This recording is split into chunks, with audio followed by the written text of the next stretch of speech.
గౌరవనీయులైన మేయర్ గారికి, ఈ సభలో ఉన్న ఎక్స్ అఫీషియో మెంబర్స్కి, కార్పొరేటర్స్కి, పెద్దలకి, మన కమిషనర్ గారికి, ఆఫీసర్స్కి అందరికీ కూడా పేరు పేరున నమస్కారం తెలియజేసుకుంటున్నాను. ఈరోజు మనం ఇక్కడ ఒక మహానుభావుడిని స్మరించుకోవడానికి తెలియజేస్తున్నాను. తెలంగాణ గర్వ కవి, గేయ రచయిత అందశ్రీ గారు. ఆయన మనతో లేకపోయినప్పటికీ ఆయన రాసిన పదాలు, ఆయన ఆత్మ, ఆయన భావాలు ఎప్పటికీ మనతోనే ఉంటాయి. అందశ్రీ గారి కవిత్వం రాయలేదు, కవిత్వం మాటలతో తెలంగాణ ఆత్మను చిత్రీకరించారు. మన ఊరు, మన మట్టి, మన బతుకు, మన పోరాటం ఇవన్నీ ఆయన కలంలో ప్రతిధ్వనించాయి. జై తెలంగాణ గీతానికి ఆయన రాసిన పదాలు తెలంగాణ ప్రజల గుండెల్లో మంట, ఆశ, ఆత్మగౌరవాన్ని నింపాయి. ఆయన పదాలు లక్షల మందిని ప్రేరేపించాయి, ఏకం చేశాయి, ధైర్యాన్ని ఇచ్చాయి. ఈ కారణంగానే అందశ్రీ గారు కేవలం ఇవి కాదు, ఒక భావ విప్లవకారుడు. జీవితంలో ఎన్నో కష్టాలు ఎదురైనా కళను విడిచిపెట్టని దృఢ సంకల్పం ఆయనది.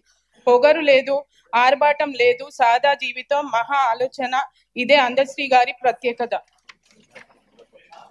ఈరోజు ఆయన మన మధ్య లేకపోవడం మనకెంతో లోటు, మాటల్లో చెప్పలేం. కానీ ఆయన ఇచ్చిన పద్యం, ఆయన ఇచ్చిన గర్వం, ఆయన ఇచ్చిన తెలంగాణ ఆత్మభావం ఇవి ఎప్పటికీ మనలోనే నిలిచే సంపదలు.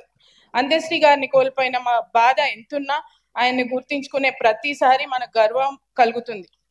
ఆయన పేరు, ఆయన రచనలు, ఆయన కీర్తనలు తరతరాలుగా మార్గదర్శకంగా నిలుస్తాయి.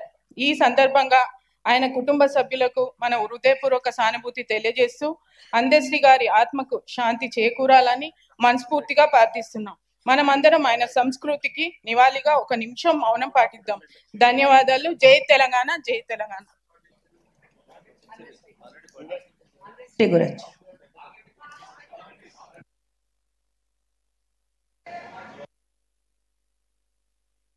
think we know who to give condolences to. నేను ఆల్రెడీ మెన్షన్ చేశాను ఎవరి గురించి, so we know. Thanks governor mayor గారికి. మరి హైదరాబాద్ నగరంలో గత 4 దశాబ్దాల నుంచి కూడా సేవలు అందించి తనదైనటువంటి రాజకీయంగా ముద్ర వేసుకున్న నాయకుడు మా మిత్రుడు, ప్రియ సోదరుడు మాగంటి గోపీనాథ్ గారు.